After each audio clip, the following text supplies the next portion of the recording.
Okay, so let's start. So we want to start a new topic. We want to start a new topic now. So let's start. Our new topic is called Accounting for Deferred Tax. The terms we are going to use in this topic, are not new to you because you have done taxation as a subject. And of course, you know, when you as an accountant, you prepare the financial statements of your company, you normally determine what we call the accounting. That profit that you computed based on the normal accounting principles and concepts, that profit is what we call the accounting profit. But you also know, if you take this profit to the income tax authority, they are not going to tax you on that 800. No.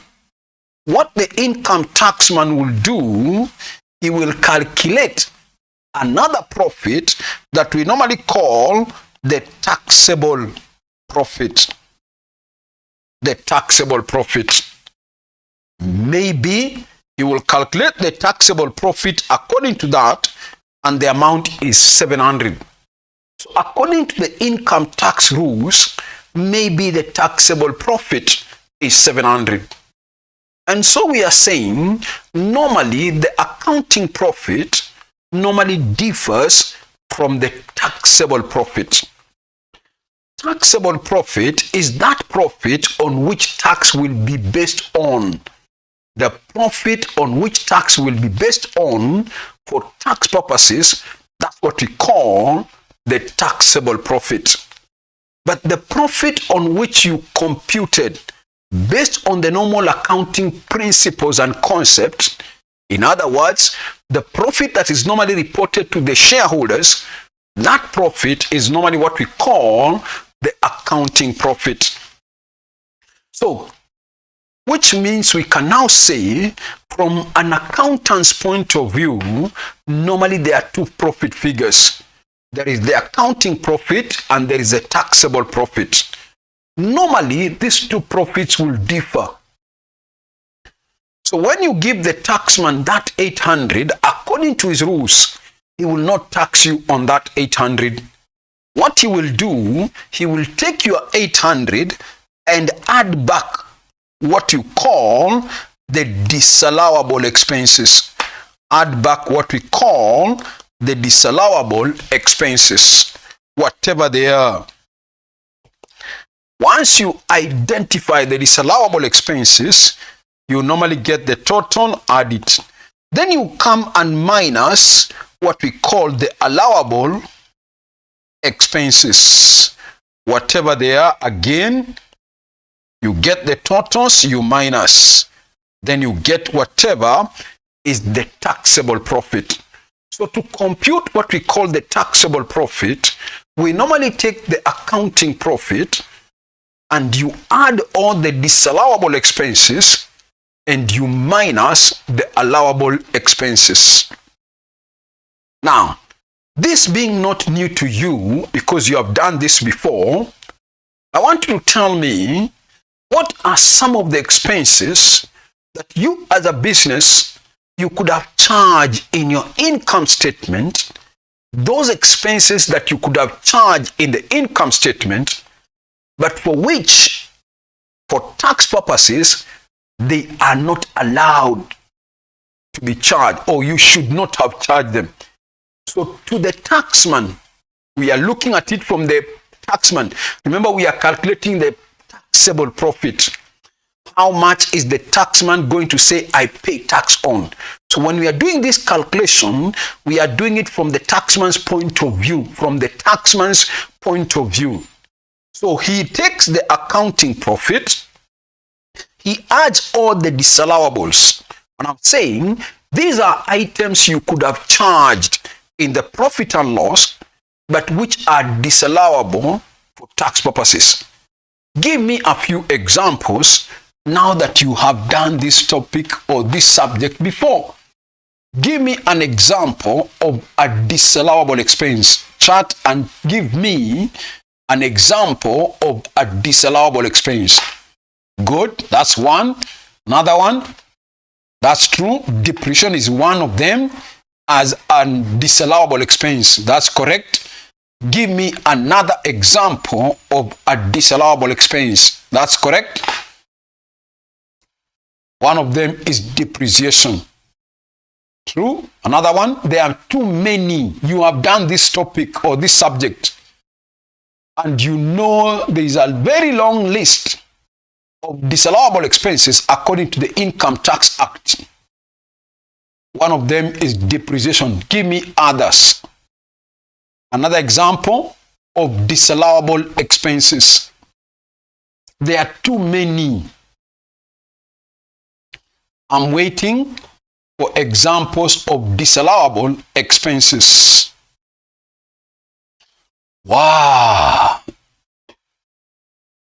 I am waiting for examples of disallowable expenses. Give me other examples of disallowable expenses other than depreciation. I have said this is not a new topic. You have done this before. There are too many.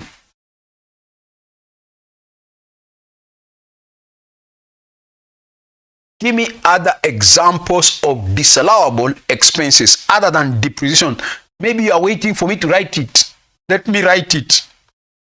Depreciation is one of them. Others. Give me an example of a disallowable expense other than depreciation. Yes? Wow. Wow, wow, wow, wow. I am waiting. An example of a disallowable expenses.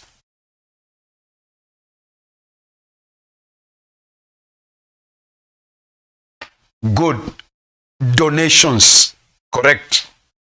So that's another one. When you give a donation maybe to a political party, that is not allowed. Good. Donations. Another one. Somebody is giving us depreciation. We have already mentioned it. Somebody is giving us depreciation. We have already mentioned it. Good. Now, let me give another one for the purpose of illustration. Maybe you as a company, you made a provision for bad debts. Ah, good. Somebody has just given it to us. Good. Provision for bad debts. Provision for bad debts. That's okay. You know. Listen, when you as a company, you anticipate that some of your debtors are likely not to pay you, you normally make a provision for bad debts. When you anticipate that some of the debtors are likely not to pay you, you normally make a provision for bad debts. But for tax purposes, provisions are not recognized for tax purposes until they become specific. A provision is something, or is what we call anticipated loss. When you anticipate that some debtors are likely not to pay you, you normally make a provision for bad debts. Okay? When you make that provision, we are saying, when you make that provision, that is okay according to the accounting point of view. But for tax purposes, we are saying they are only recognized when they become specific. When they become specific, that means when the loss is realized, not when it is anticipated. Good. Now, of course, everybody by now should know one example of an allowable expense. And that is obvious. Everybody should know this. An example of allowable expense is what we call capital allowance. Capital allowance. Good. And of course, you know capital allowance goes together with depreciation. when you are supposed to depreciate your asset, maybe you bought an asset for 10 million. Your policy as a company is to depreciate it over its useful life of 5 years. So every year, you will be depreciating your asset by 2 million. But maybe for tax purposes, the taxman gives you what we call a wear and tear allowance or a capital allowance on that same machine at maybe the rate of 25%. So every year, for tax purposes, he is also depreciating that asset, but at how much every year? 2.5 million. So that's what you will recognize. While you charge 2 million as deduction in the current year, the taxman does not recognize it. What he recognizes is capital allowance. Good. So I'm now saying that there is from an accountant's point of view, there is an accounting profit and there is that taxable profit. So I've told you normally the two are never the same because of the different reasons. All the disallowable expenses, you have a long list of disallowable expenses, and there is another long list of allowable expenses according to the Income Tax Act. I am just using a few as an example. Let me now develop the topic now. Of all these courses, the ones we have listed and the ones we have not listed, all of them can be classified. Why the two profits are different? All those courses which cause the two profits to be different can be classified into two categories. One is what we call the timing. We also call them the temporary difference. The temporary difference, and what we call the permanent difference. All these courses and many more that we have not discussed, all of them can be classified to be either the timing difference or a permanent difference. Now, a timing difference is that cost whereby you as a company, you could have charged an item in one period for the profit or for the accounting purposes. You charge that item in one period, but for tax purposes, he recognizes it as an expense in a different period. So both of you, that means the businessman and the taxman, both of them are recognizing that expense, but in different times.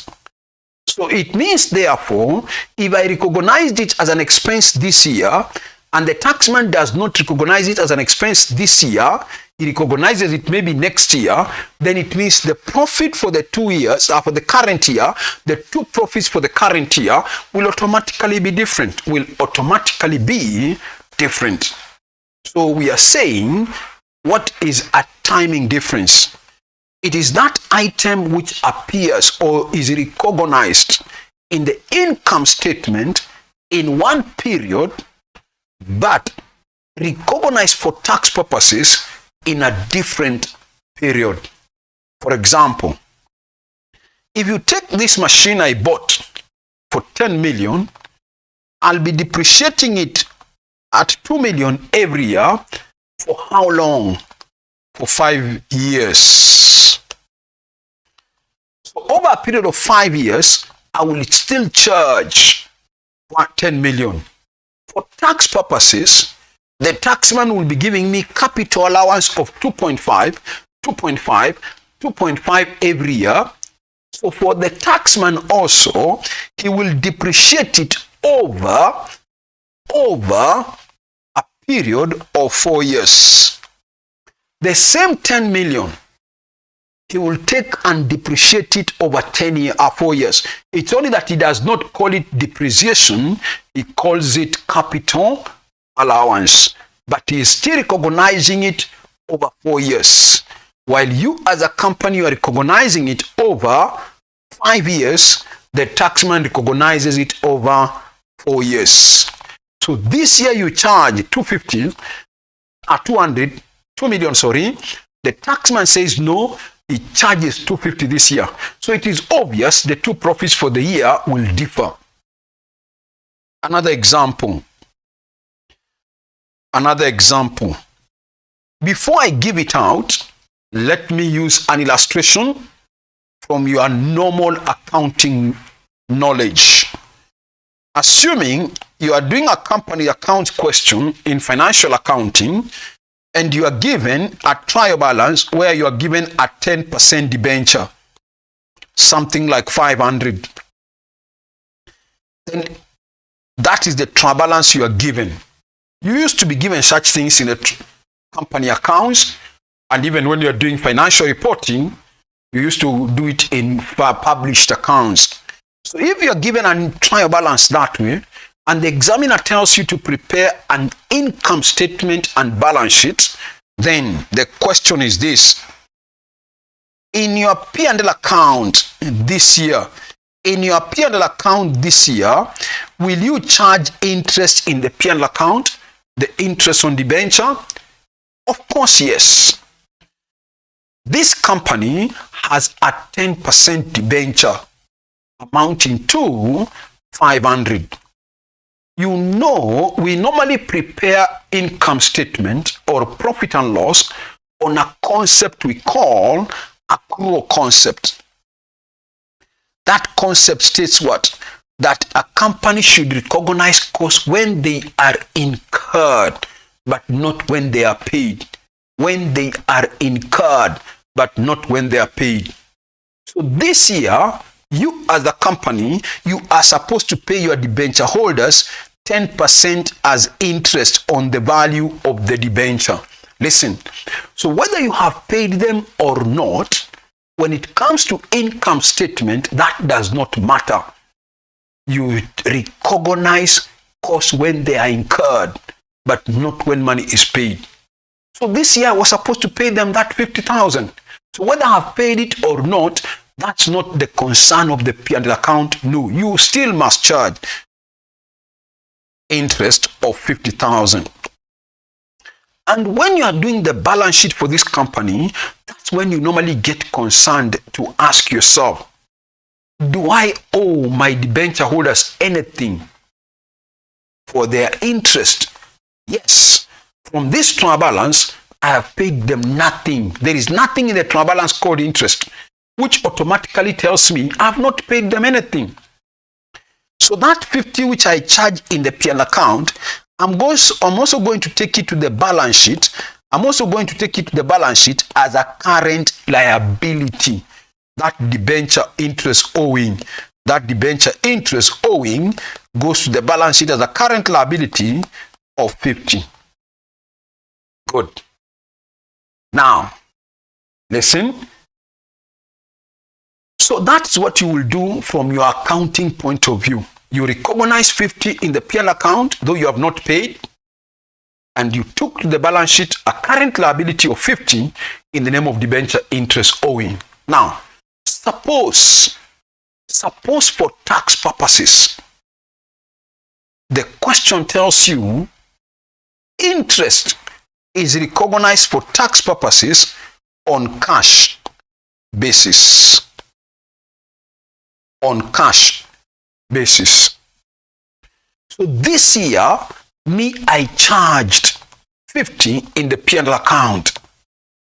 I took the same 50 to my balance sheet as a liability. That's what I took. Now, when will I pay this 50? It is obvious I'll pay it next year, because that's why I've taken it to the balance sheet as a current liability to be paid within the next 1 year. Now, if for tax purposes, interest is recognized for tax purposes on cash basis, then it means that the taxman will recognize it in the year it is paid. In the year it is paid. So though I have charged it this year, The taxman will not recognize it as an expense this year. The taxman will recognize it as an expense next year when I shall pay it. So both of us are still recognizing that expense. The only difference is the timings. So we are saying the accounting profit and the taxable profit may differ because of the timing differences, or what we are calling the temporary differences. Good. Now, there are other items you could have charged in your P&L account, you as a company. For example, donation. If you charge a donation in your P&L account, you gave a donation to a political party. It is obvious, for tax purposes, the taxman will never say that he will recognize it also as an expense next year. No. It is totally disallowable for tax purposes. In other words, that amount will never reverse. It's not like the interest, which in the following year, it reverses and it becomes now an expense. But for things like donations, yes, you recognize them as an expense this year. But for tax purposes, it will never be recognized as an expense, not now and not in the future. That kind of a cost of the difference between the accounting profit and the taxable profit is what we call, or we classify as, a permanent difference. So it is that item that appears in the income statement which is totally disallowable for tax purposes. In other words, an item that will never reverse. That means, yes, you have charged this as an expense. Will it ever be charged as an expense in future? No. It is totally disallowable for tax purposes. Good. So now we are saying that the causes why the accounting profit may differ from the taxable profit, those causes can be classified into two categories. The timing difference, which we have said, these are items in the income statement in a period different from the period in which they are recognized for tax purposes.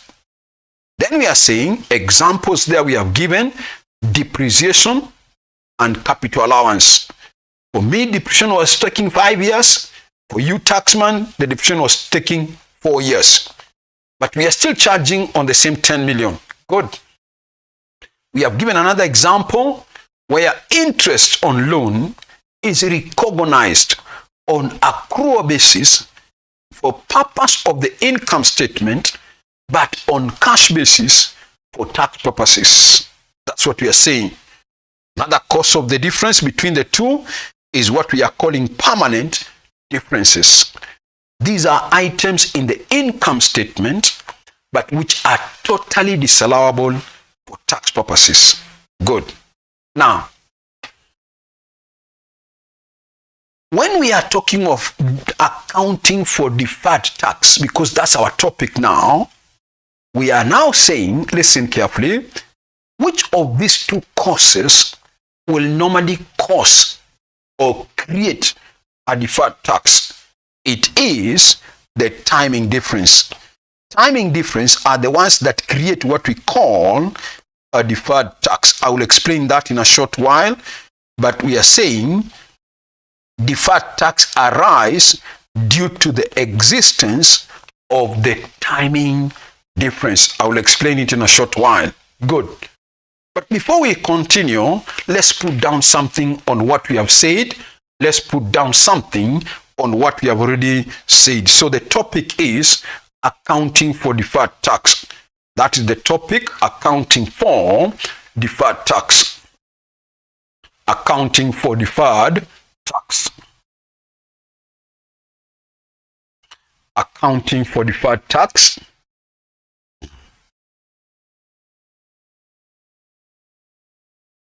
Then you say this: from an accountant's point of view,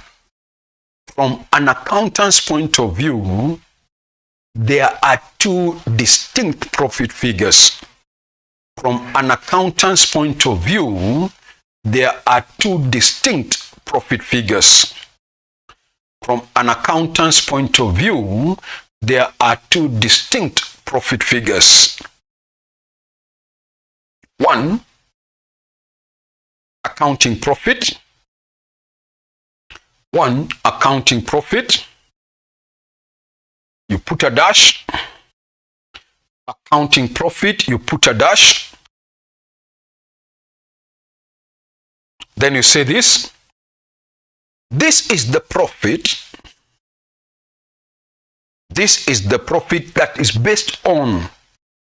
This is the profit that is based on the accounting principles and concepts. This is the profit that is based on the accounting principles and concepts. This is the profit that is based on the accounting principles and concepts. i.e., the profit that is reported to, the shareholders. The profit that is reported to the shareholders. The profit that is reported to the shareholders. Number two, taxable profit. Number two, taxable profit. Taxable profit. Taxable profit. This is the profit. This is the profit on which tax will be based on. This is the profit on which tax will be based on for tax purposes. This is the profit on which tax will be based on for tax purposes. For tax purposes. For tax purposes. Another paragraph. The following are the reasons why the two profits may differ. The following are the reasons why the two profits may differ. The following are the reasons why the two profits may differ. Number one, timing differences, timing/temporal differences. The following are the reasons why the two profits may differ. One, timing/temporal differences. Timing/temporal differences. Timing/temporal differences. Then you say this, put a dash. These are items in the profit and loss. These are items in the profit and loss in a period. These are items in the profit and loss in a period different from. These are items in the profit and loss in a period different from the period. Different from the period in which they are recognized for tax purposes. These are items in the profit and loss in a period different from the period in which they are recognized for tax purposes.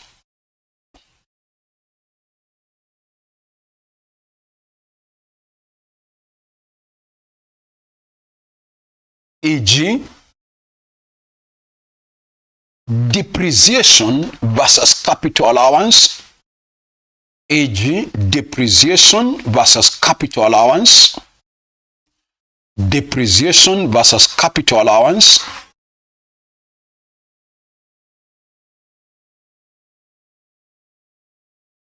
comma, depreciation versus capital allowance, comma, loan interest recognized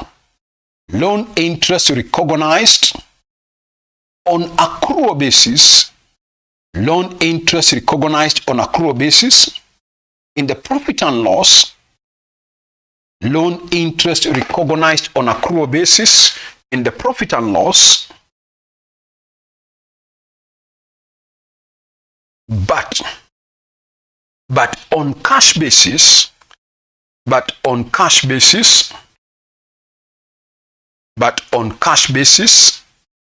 for tax purposes.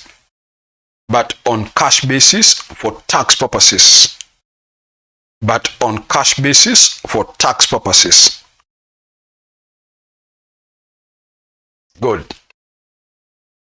Number 2, permanent differences.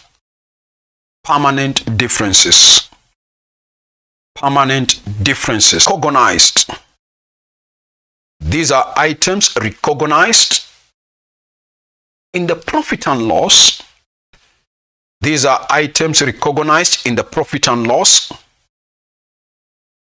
But which are totally disallowable for tax purposes.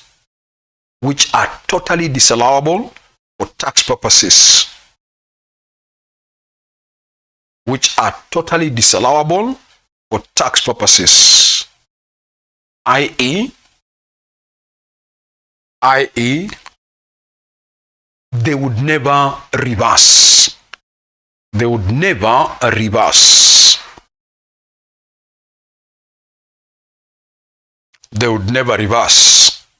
Good. Another paragraph.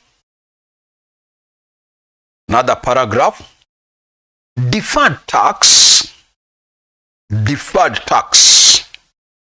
arise due to the existence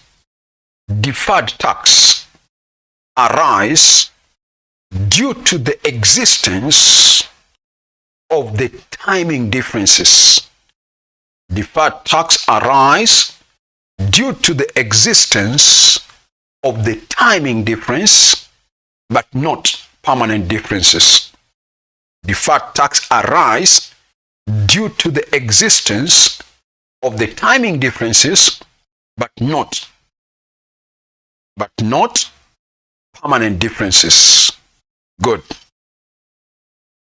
Okay. So let me proceed now.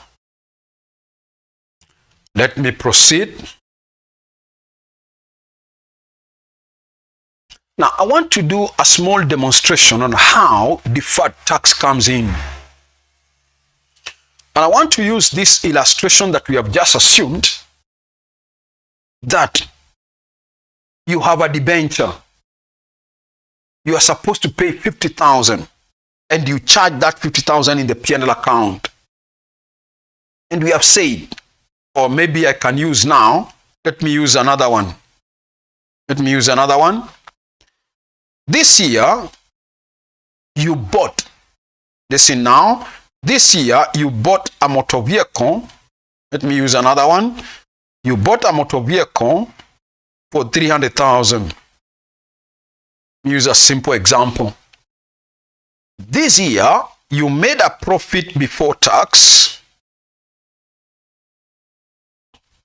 of 800,000. That is year one. Your policy as a company is to depreciate this motor vehicle over a useful life. Let me assume, simple so that we get it clear, 2 years. That you normally depreciate it over a useful life of 2 years. Meaning every year, of course, you will be depreciating it by 150. For tax purposes, the taxman gave you a capital allowance of 100% in the first year. 100% in the first year. Now watch. So assuming you made a profit of 800 this year, When you give that taxman that 800,000, will he tax you on that 800,000? No. What will he do? He will take your 800,000. He will add back your depreciation. What did you charge? You took 300 divided by this 5, which is 2 years, I'm assuming. You got 150. So you added, he will add 150. So he got 950. Then the taxman will give you a capital allowance of how much? On the same machine or on the same motor vehicle, 100% in the first year. So you give you capital allowance of 300,000. So that first year, the taxman will tell you, you're going to pay tax on how much? On 650. That is what is calling the taxable profit. Second year, that's why I've used only 2 years. Second year, I want to assume you also made another profit of 800. When you give the taxman that 800 again, he decided he's not going to tax you on 800. He decided he's going to add back again your depreciation in year 2, which was how much? 150. He will get 950. That second year, will he give me capital allowance? No. He will not give me any capital allowance. Not at all. Nothing. So that second year, he will want me to pay tax on 950. Now look at it this way. We want to assume that the tax rate is 30%.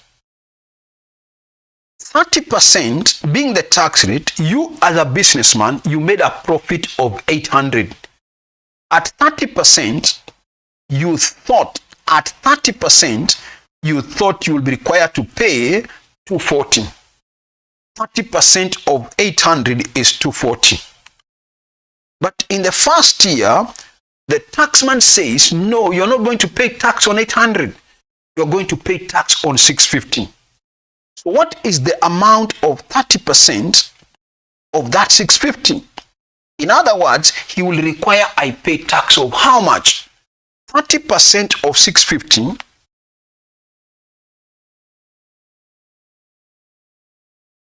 That year, he will require I pay him 195. Listen now. While I thought I'll pay tax of 240, the taxman tells me, no, you're going to pay him 195. That 195 is what we shall be calling the current tax, or what we normally call the corporation tax. Whatever the taxman wants you to pay as tax, that's what we normally call the current tax or the corporation tax. So you thought as a business you're supposed to pay 240. But the taxman says, no, you're not going to pay 240, you're going to pay 195. So he wants me to pay less. So I paid him whatever he wanted. While I thought I'll pay 240, the taxman told me to pay him 195. A difference of how much? A difference of 45. The question is this. Listen, the question is this. Does it mean that I'm never going to pay this 45? Does it mean that I'm not going to pay this 45? No. Let's look at year 2 first. Second year, you made another 800 profit before tax. Again, at 30%, you thought you will pay another 240. For tax purposes, the taxman now tells you, no, you will not pay on 800, you will pay on 950. At 30% of the 950, that second year, he will now require I pay how much? 30% of 950, he will require I pay 285. 285. So while I thought I'll pay 240, taxman now says you will pay 285. Another how much? 45 difference. Now listen. So in the first year, the taxman wanted me to pay less. I thought I should pay 240, but he told me to pay him 195. I paid him whatever he wanted. So the question is, does it mean I'm not going to pay this extra 45? The answer is no. What do you do as a businessman? You will defer. A time will come when you will be required to pay that extra 45. But for now, the taxman does not want you to pay it. Not that you're not going to pay it, you will still pay it. But a time will come when you will be required to pay it. So what do you do now? It is prudent that as a businessman, you defer paying that extra 45. So what do? You create a liability now to be paid in the future. You create a liability now to be paid in the future. So you will open an account called deferred tax. To create a liability, it's obvious, you credit that account. Meaning, in the first year, you will debit P&L account by that 45, you will credit deferred tax by that 45. Then, you carry down the balance by end of year 1, 45. You will bring it down by the beginning of year 2, 45. Then you ask yourself, what about in the second year? While I thought I should pay 240 in year 2, the taxman now tells me, no, you're not going to pay 240, you're going to pay 285. So I'm asking myself, now that I'm required to pay more than I thought I'll pay by an extra how much? 45. So in the second year, I will ask myself, where will I get this extra 45 from? Yet I knew I should pay 240, but now the taxman is saying I pay him 285. Where do I get this extra 45 from? It's now a time where you now go and recall it. You recall it from where you deferred. You deferred paying it last year by creating a liability that time to be paid in future. A time has come when the taxman wants you to pay more than you thought you should pay. And therefore we are saying, you now will be required to go and recall it from where you deferred. First year, you transferred 45,000 to the deferred tax. This second year, now you recall it. In other words, you transfer it from the deferred tax, that 45. So in the second year, you will have now what we call a transfer from the deferred tax. You will debit deferred tax in the second year and you will credit P&L account by 45. So I've introduced a simple example to demonstrate how deferred tax comes about. It is all because of timings, not because we are not recognizing the depreciation of 300. Me as a businessman, I'm recognizing my depreciation of 300, but over 2 years. The taxman is still recognizing the 300, but everything in the first year. So both of us are recognizing 300. The only difference is the timings. And therefore, this timing will make me to defer paying some tax that I know I should pay. Therefore, I'm required to defer. Like in the first year, I knew I should pay 240, but the taxman says, no, pay me 195.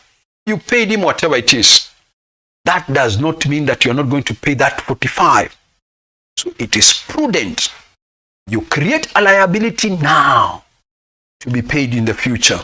In other words, you need to defer paying this 45 until a later date. That is why you transfer it to the deferred tax by creating a liability. You debit P&L account, you credit deferred tax. Second year, you thought you should pay 240, but a time has come when the taxman is telling you to pay 285. He wants you to pay an extra 45. Where do I get it from? Now I go recall it from where I deferred. That means I now transfer it from where I deferred it, I transfer it from there. So that 45 in year 2, we classify it as a transfer from the deferred tax. Good. Now I proceed. So I've given you a simple example on how deferred tax comes about. Good. Now that we have gone into the topic itself now, accounting for deferred tax, now listen, there are two methods that a company can use in computing deferred tax. There are two methods that a company can use in computing deferred tax. One method is called the profit and loss approach, which is the one I've done, where I compute deferred tax by comparing the profits, the accounting profit and the taxable profit. Then I see what I'm supposed to pay, what the taxman says I pay. That is what we call the profit and loss approach. The second approach of computing deferred tax is what we call the balance sheet or the valuation approach. Now, the accounting standard for income tax recommends this second method, which we are calling the balance sheet or the valuation approach. And that's the one I want to discuss now. How do you use it? The balance sheet or valuation approach of computing deferred tax. Balance sheet stroke valuation approach of computing deferred tax. Good. Now, so let me use a simple illustration. Of course, you can see from balance sheet, it means you have assets and liabilities in the balance sheet.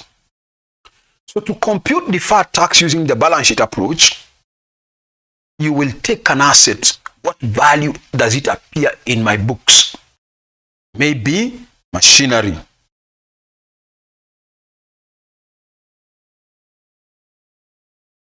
You bought this machinery 5 years, 10 years ago. 5 years or 10 years ago. You have been depreciating the machine from its original cost. And come the end of this year, you are remaining with a balance of 10 million. To give you or to provide as depreciation in the future. Okay? That amount, the value at which your asset appears in your books, the value at which your asset appears in the books, that value is what we shall be calling the carrying amount. The amount at which an asset or a liability appears in the books is what we shall be calling the carrying amount of that asset or liability. So from your cost original, maybe the cost was, the machine was 50 million. You have been depreciating it. Come the end of this year, it has a book value of 10 million to be provided as depreciation in the future. Okay, listen. For the same machine, the taxman has been giving me capital allowance every year from the same cost. And by end of now, according to the taxman, maybe he's remaining with a balance of 4 million. According to the taxman, he's remaining with a balance of 4 million. To give me as capital allowance in the future. That value for which tax will be based on for tax purposes. Remember, the taxman does not know depreciation. He knows capital allowance. And is remaining with a balance of 4 million to give me as capital allowance in the future. The value on which tax will be based on for tax purposes, that 4 million is what we shall be calling the tax base. Now listen. Suppose both me as a business and the taxman, suppose both of us are remaining with only 1 more year to go to fully depreciate this machine.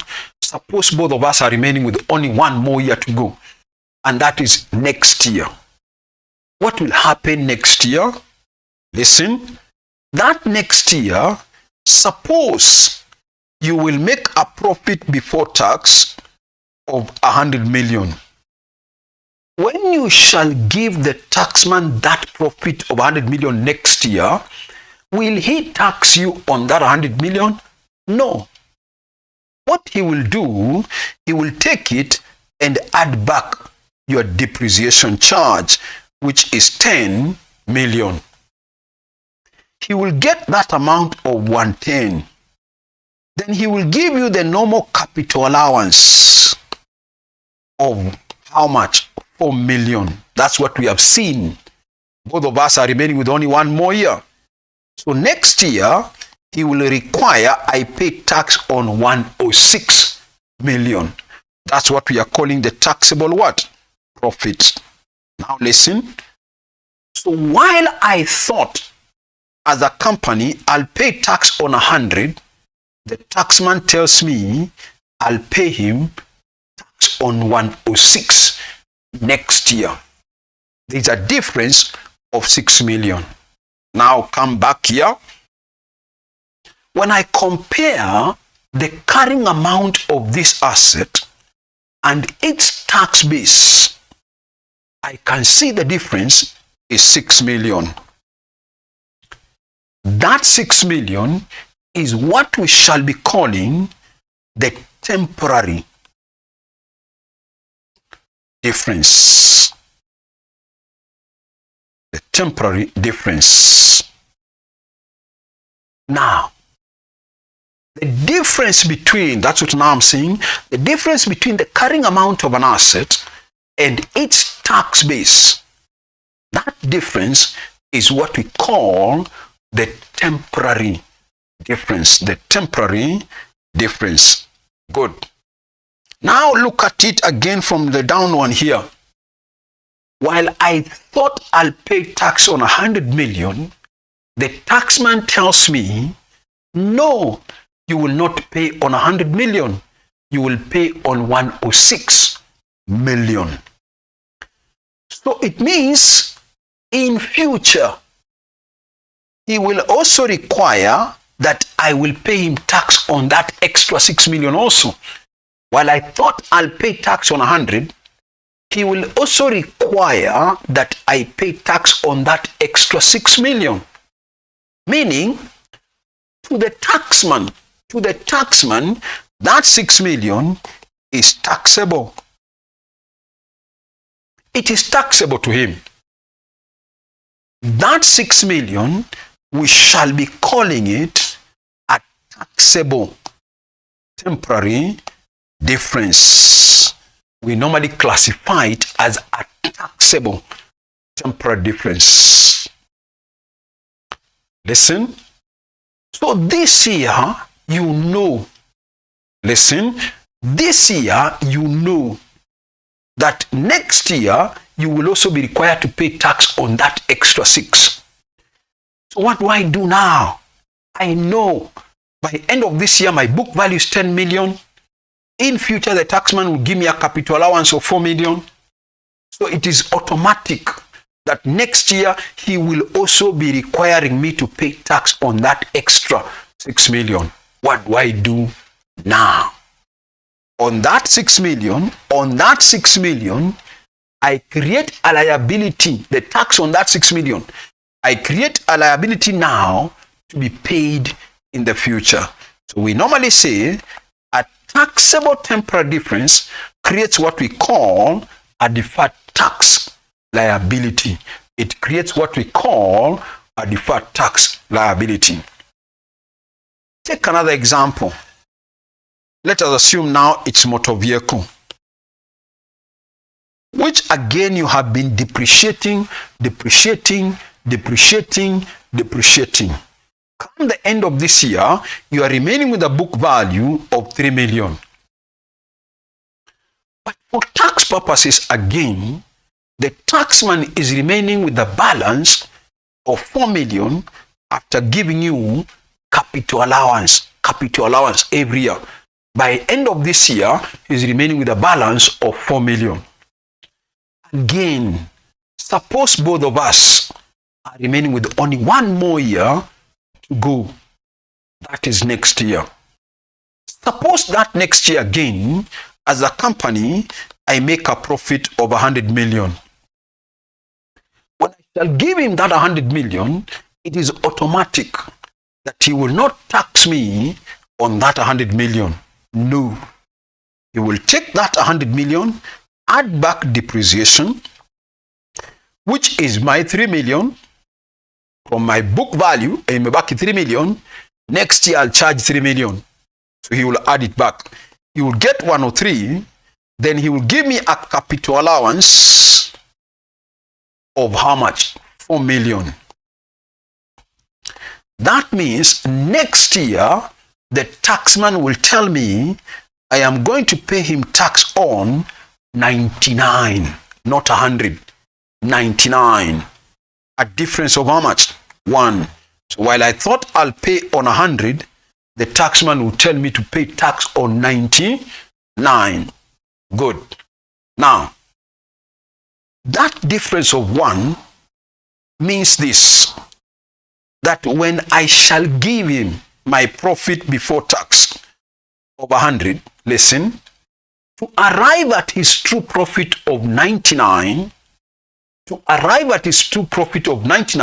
taxman will take my 100, he will simply deduct 1 million, which is giving him now that 99. So when I shall give him my profit of 100, to simply arrive at his profit, he will deduct that 1 million to arrive at that 99. Therefore, you can see, to the taxman, that 1 million, we shall call it a deductible. We call it a deductible temporary difference. So when you come here, we compare the carrying amount again of this asset with its tax base. We are getting a difference of 1 million negative. 3 minus 4 is negative 1. And we have said down there that that amount is considered as a deductible. So we shall be calling it a deductible temporary difference. Listen. Coming back here. While I thought next year I'll pay tax on 100, the taxman will ask me to pay tax on 99. Meaning, to the taxman, I'm going to pay him less than I thought I'm going to pay. I thought I'm going to pay tax on 100, but he will require I pay tax on 99. Listen now. Meaning, it simply means that I am going to recover in the future, I am going to recover the tax on 1 million. It's like I'm going to save tax on 1 million or recover the tax on 1 million. While I thought I'll pay tax on 100 in future, but the taxman will tell me to pay tax on 99, so it's obvious I'm going to save or recover the tax on that 1 million. So that is in future. But what do I do now this year? What I do now, listen again. I create an asset now to be recovered in the future. I create an asset now to be recovered in the future. And so we normally say any deductible temporary difference creates what we call a deferred tax asset. Okay. Once you understand this, I have no problem with the remaining part of the topic, because the concept is there now. How to compute what we are calling the temporary differences, and knowing whether it is a taxable or a deductible temporary difference. Good. Now, and we are saying, will it create an asset or will it create a liability? That's what we need to know. Listen. So far, up to this point in time, I have already answered several past paper questions, which are normally theory questions from your past papers. For example, a question I've asked you before: define the following terms for tax asset. 3. What is temporary difference? Such questions have been asked. Temporary difference. 4. What is tax base? I want to believe that by now, nobody has a problem so far on any of these terms. From what I have so far explained, I want to believe nobody has a problem so far up to this point.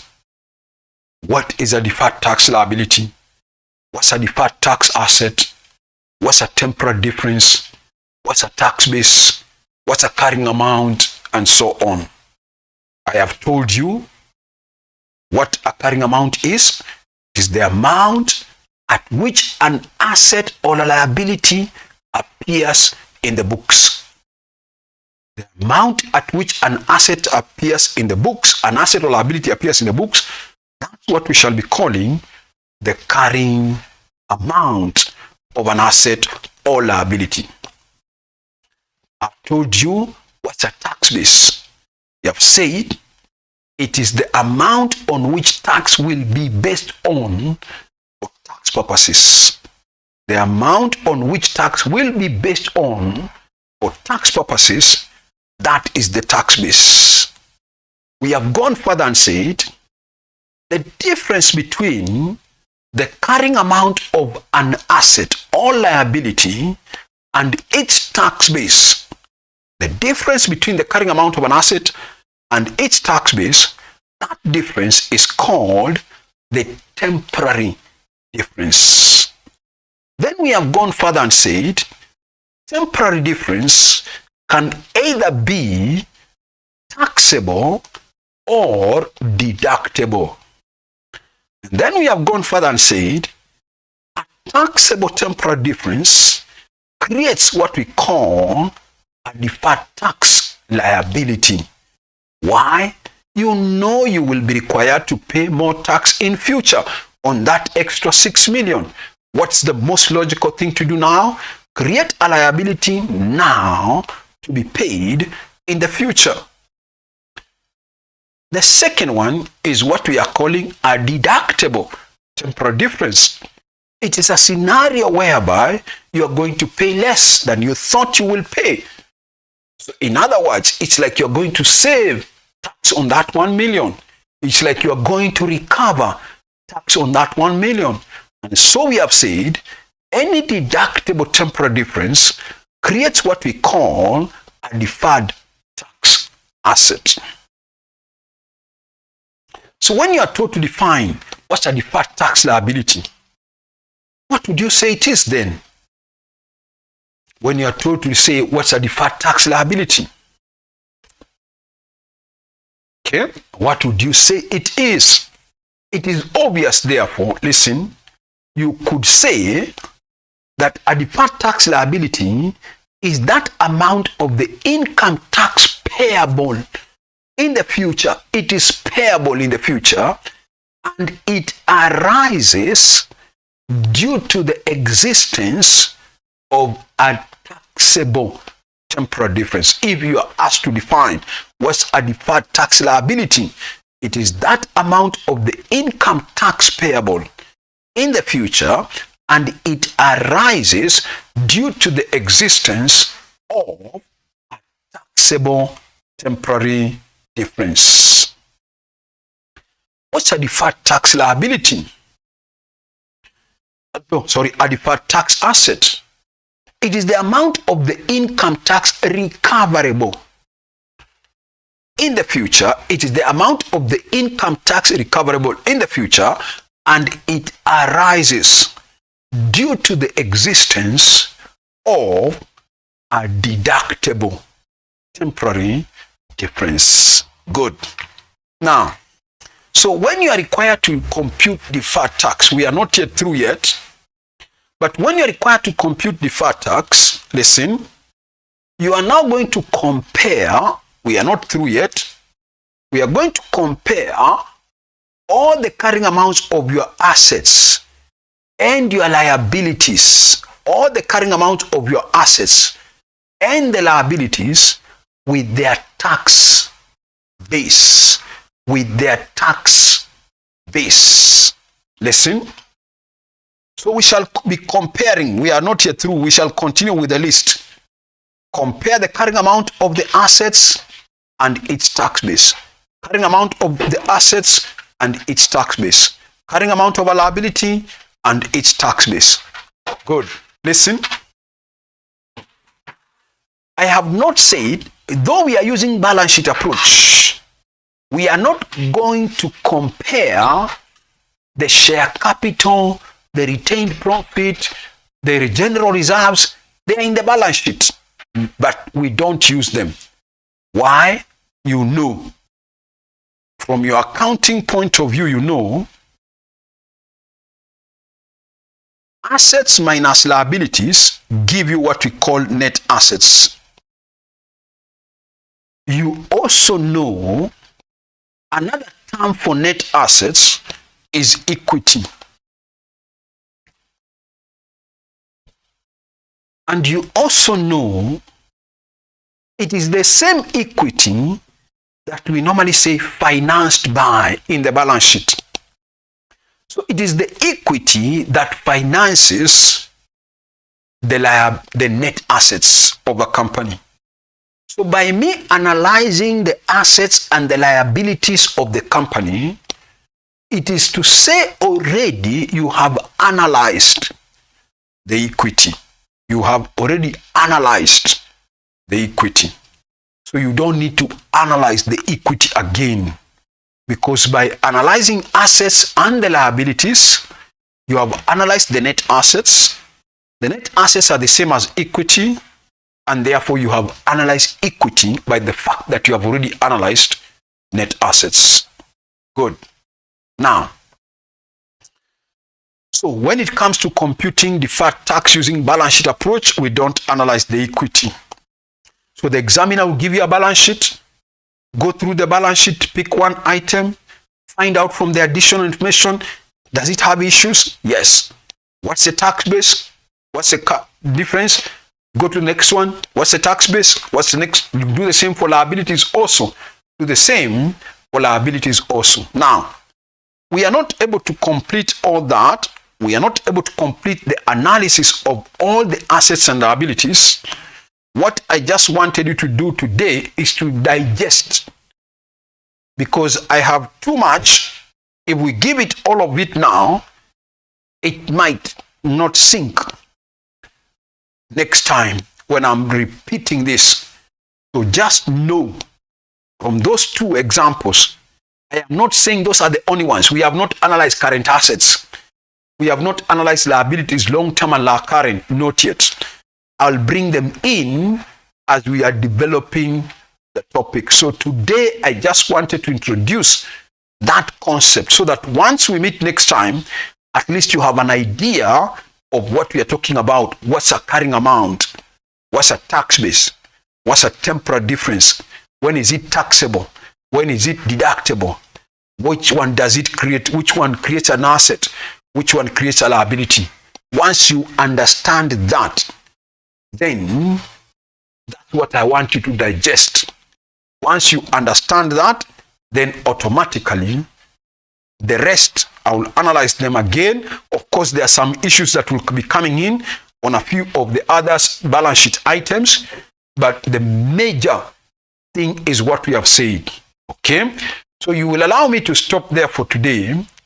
On Monday, I now talk about the other assets and the liability. We analyze them as we get more terms and more concepts, so that we don't get all the concepts at one. You digest those ones for today. What's a carrying amount? What's a tax base? What's a temporal difference? When is it taxable? When it is deductible? But the point is this. Listen, I hope you have so far noticed that when I take the carrying amount, I minus the tax base, it shows that when I get a positive amount, that positive amount is considered as taxable. But when you take 3 million and you minus 4 million and you get a negative amount, that negative amount we shall be arguing, of course. But just remember, anytime I get a negative amount, even if you argue like we were arguing down here, it will still end up being deductible. Any positive amount, when you compare the carrying amount and the tax base, will always give you, if it's positive, it will always be giving you a taxable amount. If it's a negative, it will be deductible. Okay? Otherwise, see you next time. Have a good night. So today, I just wanted to introduce that concept. Otherwise, good night. See you next time. I'll also give the summary notes next time. I just wanted you to understand the concept first. This is the balance sheet approach that we shall be using. Okay. Good night. Good night.